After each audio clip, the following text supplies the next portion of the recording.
Hello guys, in today's video I'm going to show you how to fix ChatGPT network error. It's easy. If you want to fix it, all you have to do first, just click here and then type command prompt. After that, type here ipconfig//dns, click enter and then type net winsock reset.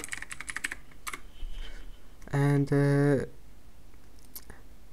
wait, you need to run it as administrator. Type here command, right click and run as administrator.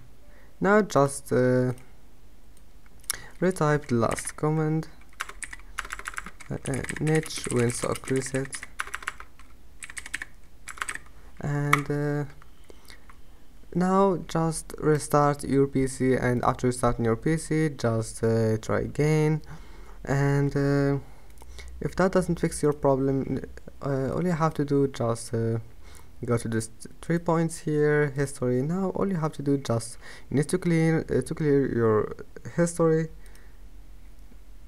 So just select all time, select all of those 3 options here, and then click clear data, and your problem must be fixed. Don't forget to like and subscribe, and see you in the next video.